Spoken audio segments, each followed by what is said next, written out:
Mumbra railway अपघातात GRP जवानाचा मृत्यू झालेला आहे। जीआरपी जवान विकी मुख्यादल यांचा मृत्यू झाल्याची माहिती मिळते। तर मुंब्रा रेल्वे अपघातामध्ये 8 प्रवासी पडलेले होते, त्यातील काही जणांचा मृत्यू झालाय तर काही जखमी झालेले आहेत आणि त्याच संदर्भात आणखी एक अपडेट आलेली आहे। रेल्वे अपघातात जीआरपी जवानाचा मृत्यू झालाय। या संदर्भात अधिक बोलणार आहोत आमचे प्रतिनिधी महेश बागल आपल्या सोबत जोडले गेलेले आहेत। महेश, एका जीआरपी जवानाचा मृत्यू झाल्याचंही कळतंय, या संदर्भात काही माहिती मिळू शकली आहे का?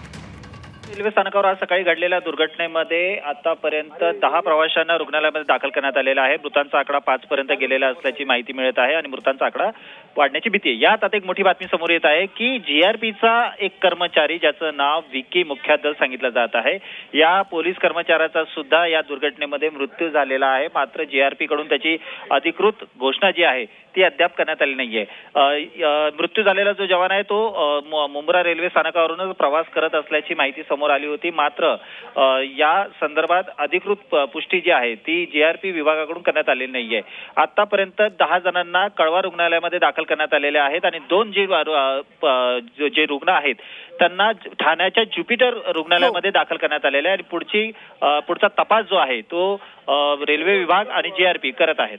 धन्यवाद महेश, तुम्ही दिलेल्या सविस्तर माहितीसाठी। तर मुंब्रा रेल्वे अपघातामध्ये एका जीआरपी जवानाचा मृत्यू झालेला आहे। हा जीआरपी जवान देखील याच लोकल मधून प्रवास करत होता आणि त्याचा देखील पडून मृत्यू झालेला आहे।